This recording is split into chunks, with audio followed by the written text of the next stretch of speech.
Olá, como vão todos? Estamos mais uma vez na Escola Ministerial e nós temos estudado nesses últimos meses o livro Paixão pelas Almas de Oswaldo Smith. Espero que você eu esteja aproveitando esses estudos. Estamos chegando ao final desses e creio que tenhamos aprendido muito a respeito de evangelismo. Nós vamos estudar o capítulo 10, necessidade do momento, ou a necessidade do momento, e mais uma vez convido você a que juntos possamos aprender e aproveitar desses estudos. Vamos à nossa aula.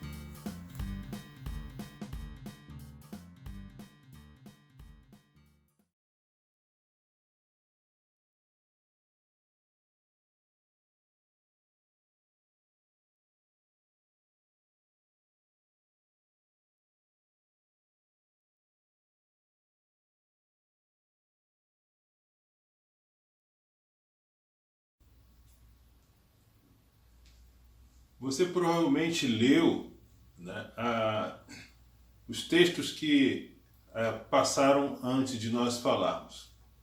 Mas ainda assim, eu quero ler com você esses textos novamente, porque são textos que impactam, né, às vezes até chocam, né, a nossa visão, ou o quanto estamos sem a visão, né, de um reavivamento ou de uma paixão pelas almas.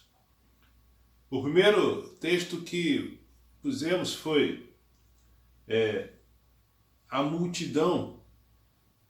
multidões fervilham por toda parte. Em nossas cidades superpopulosas, massas humanas que perecem por falta de visão espiritual.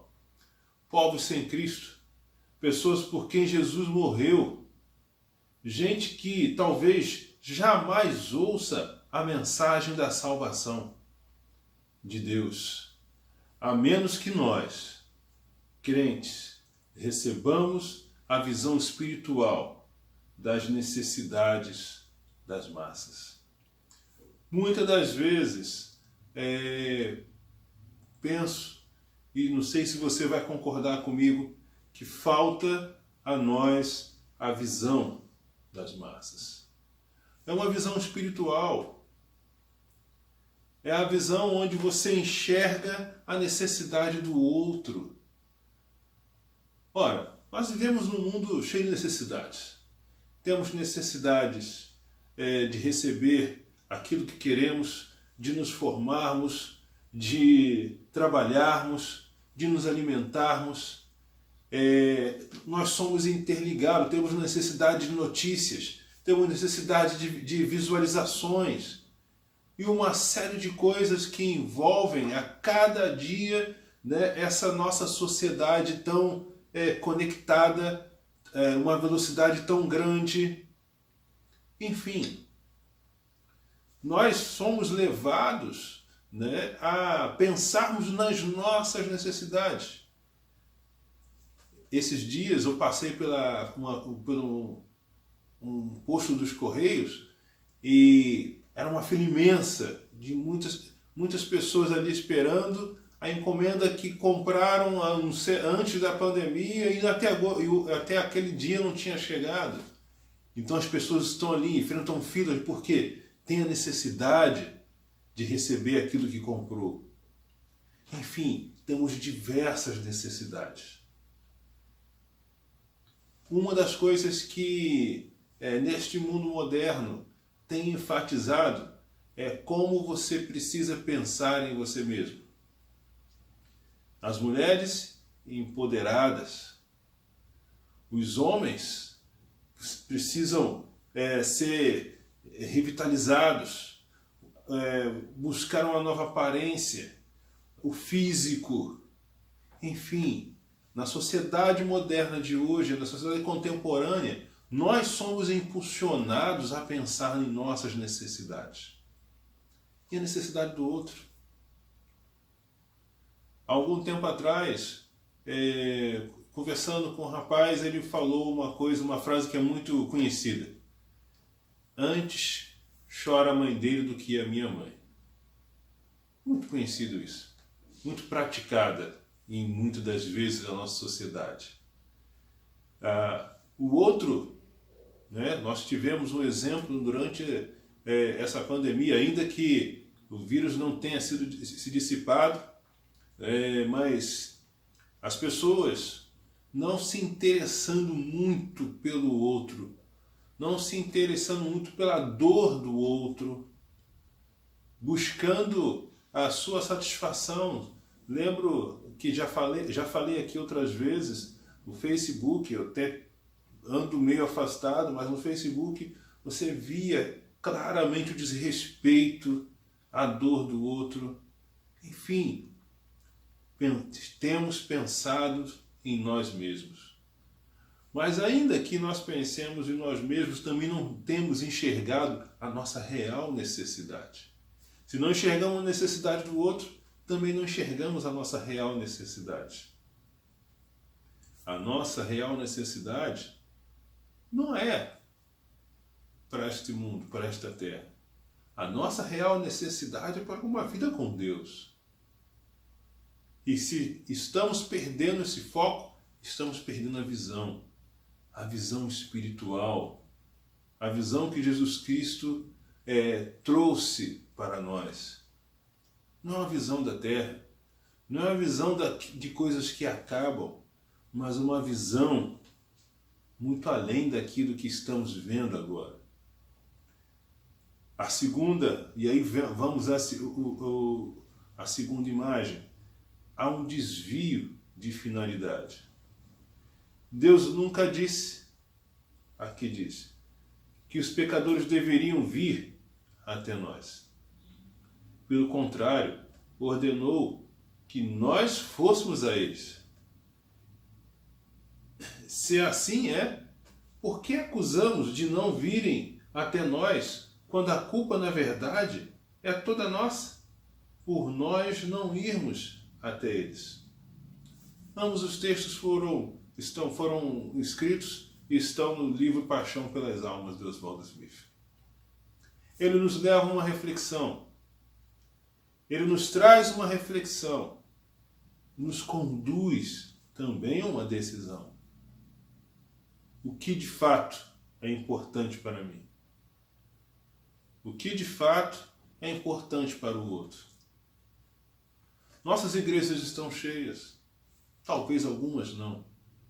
Mas nós também temos vivido em nossas igrejas um ritmo, muitas vezes frenético, de programações, de uma série de intenções, de coisas e mídia e uma série de coisas buscando alcançar as pessoas. E isso, todos falam a mesma coisa. É claro ver que alguns, muito claro ver que alguns só se interessam pelo status, se interessam por aparecer e se interessam em arrecadar bens, dinheiro dos outros. O ponto, na verdade, é o seguinte aqui. Para o que Deus nos chama? Qual a nossa finalidade? Qual é a nossa necessidade? A necessidade é de estar próximo de Deus. E a nossa finalidade é de agradar esse Deus. Nós vamos ver alguns textos, como sempre temos visto. E procurarei levar a cada um de vocês, assim como eu também fiz isso comigo, a uma reflexão sobre, de fato, onde está a nossa necessidade. a revelação divina apontando o caminho. Diversas vezes nós já lemos esse texto de Mateus 28, 19 e 20.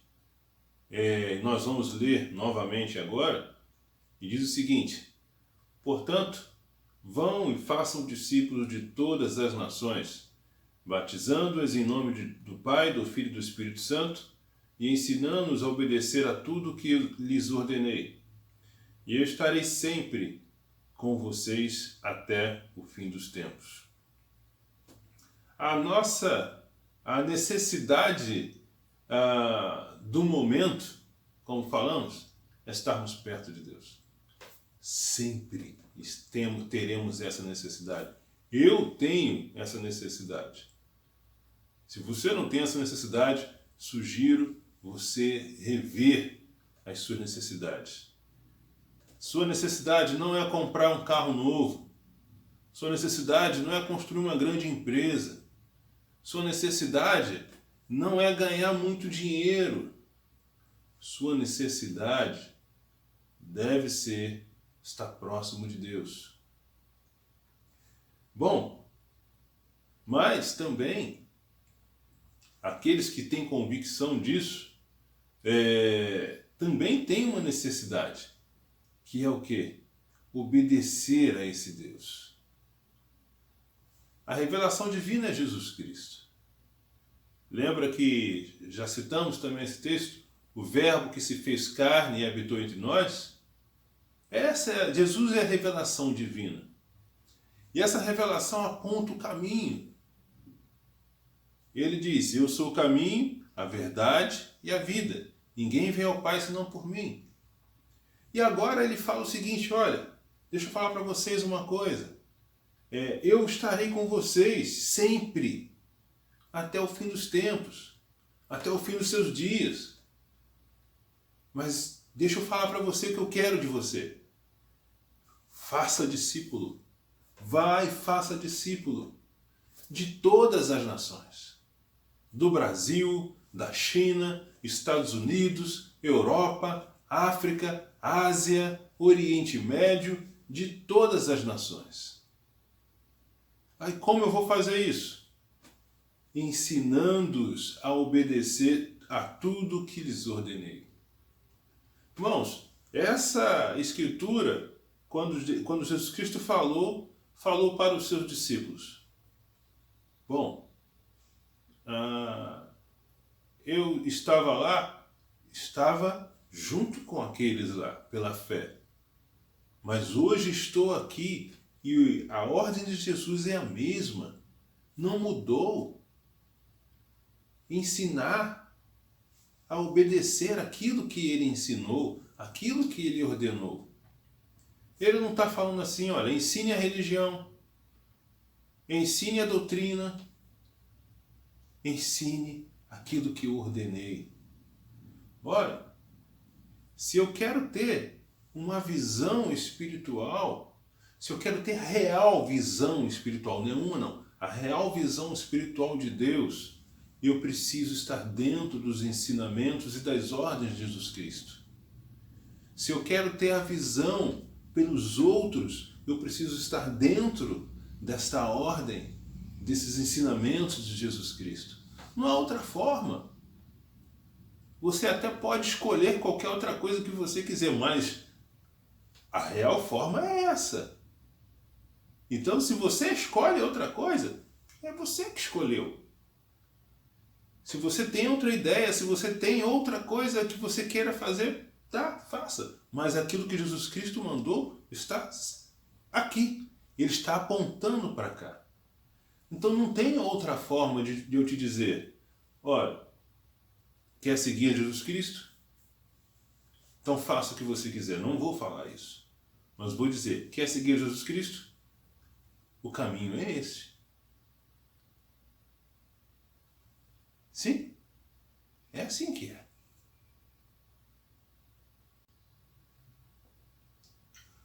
Vamos em Marcos, capítulo 9, versículo 14 a 24. Olha o que diz a Escritura. Quando chegaram onde estavam os outros discípulos, viram uma grande multidão ao redor deles e os mestres da lei discutindo com eles. Logo que todo o povo viu Jesus, ficou muito surpreso e correu para saudá-lo. Perguntou Jesus: o que vocês estão discutindo? Um homem, no meio da multidão, respondeu: Mestre, eu te trouxe o meu filho, que está com um espírito que o impede de falar. Onde quer que o apanhe, joga-o no chão. Ele espuma pela boca, range os dentes e fica rígido.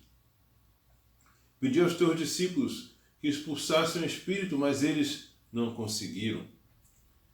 Respondeu Jesus: ó geração incrédula, até quando estarei com vocês? Até quando terei que suportá-los? Traga-me o menino. Então eles o trouxeram. Quando o espírito viu Jesus, imediatamente causou uma convulsão no menino. Este caiu no chão e começou a rolar, espumando pela boca. Jesus perguntou ao pai do menino: há quanto tempo ele está assim? Desde a infância, respondeu ele. Muitas vezes tem lançado no fogo e na água para matá-lo. Mas se podes fazer alguma coisa, tem compaixão de nós, ajuda-nos. Se podes, disse Jesus, tudo é possível àquele que crê. Imediatamente o pai do menino exclamou: creio, ajuda-me a vencer a minha incredulidade. A necessidade do momento. Falta-nos fé. É interessante porque, assim, muitas das vezes nós temos fé para dizer que vai acontecer isso. Eu tenho fé para dizer que eu vou conseguir aquele emprego. Eu tenho fé para dizer que eu vou conseguir comprar aquela casa, aquele carro. Eu tenho fé para tudo isso. Mas falta-me fé para obedecer a Jesus Cristo. Falta-me fé para acreditar que o meu irmão, irmã, o meu esposo ou esposa, seja lá aquela pessoa que você quer que conheça Jesus, de fato conheça Jesus. Falta fé. Porque assim, quando você tem fé, Jesus Cristo faz o milagre. Quando você tem fé, Ele vai fazer diferença, não importa quanto tempo. Mas Ele vai fazer diferença na sua vida, na sua família. Mas sabe de uma coisa? Aquele pai desesperado falou: ajuda-me.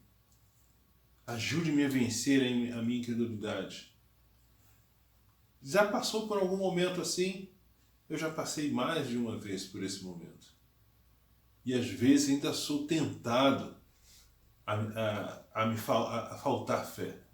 E eu sempre peço a ajuda de Deus. Senhor, me ajuda com fé. Me ajude com fé. Me ajude com fé para abençoar o meu filho. Me ajude com fé para abençoar minha esposa. Me ajude com fé para alcançar almas. Me ajude com fé para falar da Tua palavra. Me ajude com fé, Senhor, para saber que eu estou fazendo aquilo que Tu queres. É necessário fé, irmãos. A falta de fé é uma das coisas que precisamos banir em nossas vidas. A falta de fé impede que a nossa mensagem seja entregue com poder. A falta de fé impede que muitas vezes as pessoas sejam curadas. Apesar de eu estar ouvindo muitas pessoas dizendo que estão sendo curadas. Mas deixa eu falar para você uma coisa. Quando Jesus Cristo curava, havia mudança. Havia um impacto tremendo. É necessário que causemos impacto nesse mundo. É necessário que nós vençamos a nossa incredulidade. Essa é a necessidade do momento. Entenda isso. Vença a falta de fé. Vença a sua incredulidade.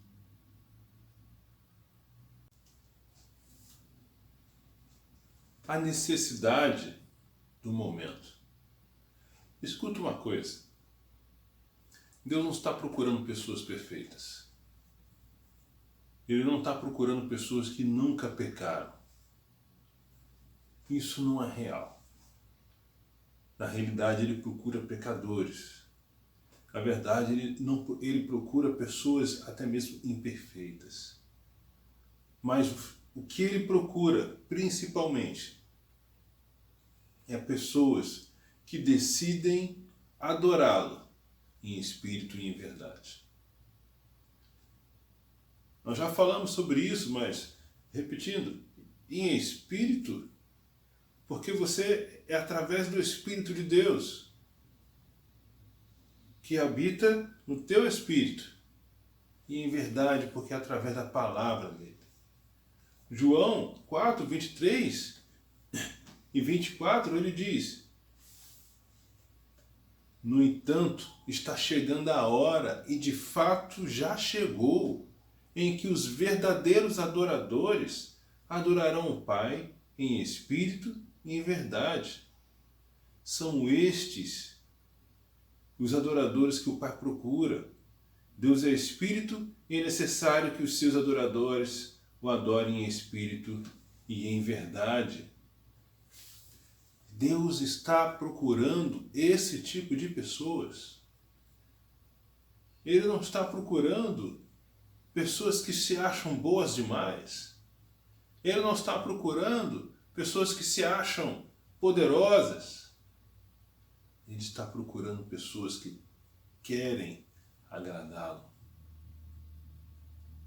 Deus não está procurando pessoas que entram dentro de uma igreja, dentro de uma religião. Não é essas pessoas, não é esse tipo de pessoas que Deus está procurando. Deus está procurando pessoas a quem decide obedecer e seguir a Jesus Cristo. Olha em João, capítulo 8, versículo 31 e 32.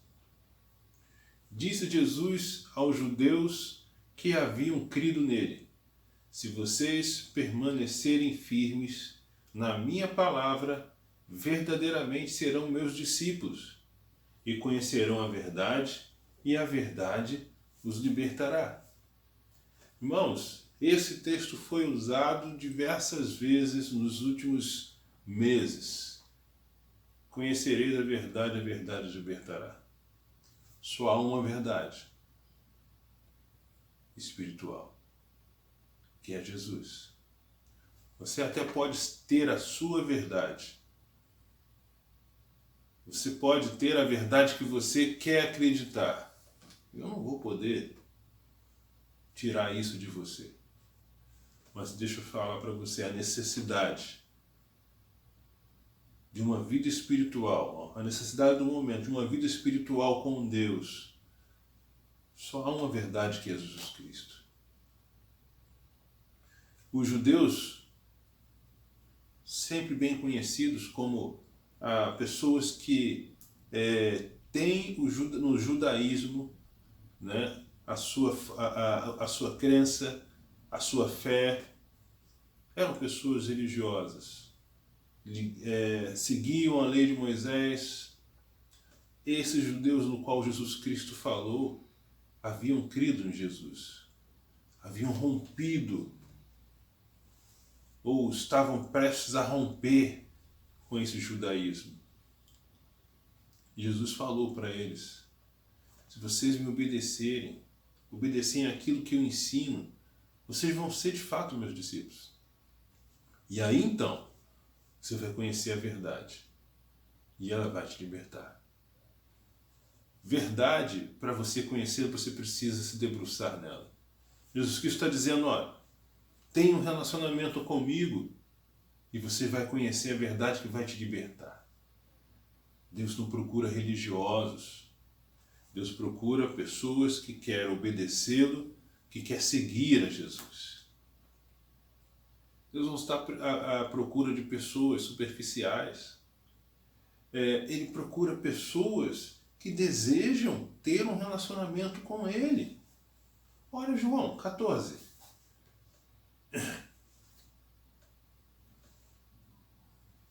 Respondeu Jesus: se alguém me ama, guardará a minha palavra.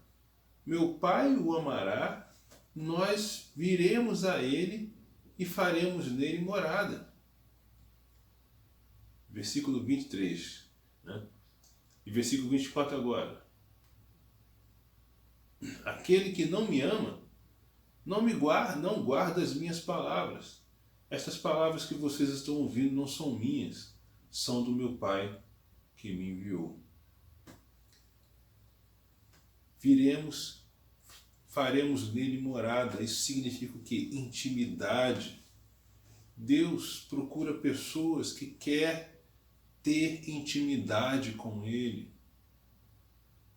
Se você não quer ter intimidade com Deus, não adianta você ser religioso, estar numa igreja. Não adianta você dizer que ama Jesus, bota a mão no peito, fecha os olhos, levanta a mão para o céu. Não adianta. Nós já falamos sobre isso. Por último, Deus está à procura de pessoas fiéis. Abacuque 2, versículo 4, diz o seguinte: escreva, o ímpio está envaidecido, seus desejos não são bons, mas o justo viverá pela sua fidelidade. Não é pela vaidade, não é pelos desejos egoístas que nós temos, mas é pela fidelidade a Deus. Pela fidelidade a esse Jesus Cristo. E o que é fidelidade? Ainda em Hebreus, capítulo 12, versículo 1. Portanto, também nós, uma vez que estamos rodeados de tão grande nuvem de testemunhas, livremo-nos de tudo que nos atrapalha e do pecado que nos envolve, e corramos com perseverança a corrida que nos é proposta, tendo os olhos fitos em Jesus, o autor e consumador da nossa fé. Ele, pela alegria que lhe fora proposta, suportou a cruz, desprezando a vergonha, e assentou-se à direita do trono de Deus. Irmãos, essa fidelidade, podemos também dizer que ela significa fé. Porque se você tem fé, você crê nesse Deus, você confia nesse Deus, você é fiel. O salmista, para terminar, ele diz o seguinte: desvia-me dos caminhos enganosos por tua graça. Ensina-me a tua lei. Escolhi o caminho da fidelidade. Decidi seguir as tuas ordenanças. Não há outra maneira de dizer, amigo, irmãos, não há outra maneira de dizer, mas sabe, Deus está à procura de fidelidade. Eu espero que você tenha entendido isso. Eu espero que isso tenha te ajudado a tomar decisões ao lado de Deus, porque é um desafio para nós. Deus abençoe você, a paz de Cristo.